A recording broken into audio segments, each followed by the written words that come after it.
A few weeks ago, I did a review of the Smooth Q, and I loved it so much, I decided to do a giveaway. So if you watch to the end of this video, you will learn how to win one. Also, today I'm going to do a review of the ZY Play, or the ZY Play for my American friends. So stick around, and when we get back from this cool music, I'll get into it. Fingers down my side. Girl, you look mighty fine. Won't you run? Alright, so before I jump into the review of the ZY Play app, I just kind of want to give you a little bit of a story about me. I love shooting in slow motion. I love 120 frames a second. However, my camera doesn't let me do it. I don't have a Canon 5D, I have a Canon 60D, and the max it lets me shoot it at is 60 frames a second. So yeah, I have to use my phone, which is totally cool. My phone, because I'm using an iPhone, will shoot at 120 frames, will shoot at 240 frames if I really want to, which is really cool for super slow motion stuff. So that's actually one of the reasons why I bought the Smooth Q, was because I wanted to have stable footage with my phone. When I did the video for the review of the Smooth Q, I used an app called Filmic Pro. Filmic Pro, I'm sure some of you already know it. It's a pretty serious camera app. It lets you do a lot of manual control, which is really, really helpful if you want to get like really professional looking shots with your camera. But the ZY Play is a little bit of a different animal. I find comparing the two, it's kind of two different markets altogether. Filmic Pro is really great if you want complicated manual control over your footage and you're shooting things like shorts and really professional looking footage with your phone.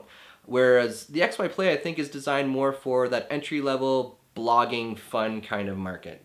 Makes sense. Like, it's a great app for YouTube. So I'm just going to jump into it. The first thing I noticed when I fired it up was how easy it is to sync with my Smooth Q. It just brings me up a window and I select my Smooth Q and it's all linked up. It's ready to go. I can use the Smooth Q to control the recording, the panning functions, the zoom in and out, which is really, really nice. Right on the joystick, so I don't have to actually touch the screen and worry about getting any kind of jitter or anything like that. Also, the layout is super simple. It's easy to find what I need. I can find the record, I can find what kind of mode I want to shoot in. If I need to do any calibrating, it's really easy to do that. Actually, I had to do that the first day I got the Smooth Q because I ended up mucking it up. So I was able to calibrate it really easy. It took me like 4 or 5 minutes, and then the Smooth Q was good to go. One of the features that I really like, and I think this is something that a lot of bloggers will gravitate to, or if you're for YouTube videos, is the facial recognition feature. I can lock onto my face, and the Smooth Q will follow it. So I can do videos by myself that look, it just adds a little bit of an extra layer of professionalism where now as I move, the camera moves with me. You can also do some really cool things in the different modes. So you can shoot in normal mode, you can shoot slow motion, and then you have your time-lapse modes, which you can just lock it into a place and do a time-lapse, or you can do a motion time-lapse, which is a ton of fun. So you can set up different points and get really cool looking time-lapse, and it's great. Some of the things I didn't like about it was it shoots at 30 frames a second. I like to shoot at 24 frames a second, which I don't think it lets me do. Also, you just have 30 frames or slow-mo. Those are your two options. So you don't actually use it. I think slow-mo is shooting at 120 frames a second. I'm not totally sure. There's no focus lock. So if you're doing slow motion or any kind of motion videoing, it's constantly looking for a new focus. So in slow motion, you get these kind of jumpy kind of artifacts, which is kind of annoying. If you know how I can turn this off, please let me know, because I couldn't find anything either on that. But anyways, I did a little short just kind of using the app and playing with it, and after that we're going to talk about how you can win a Smooth Q.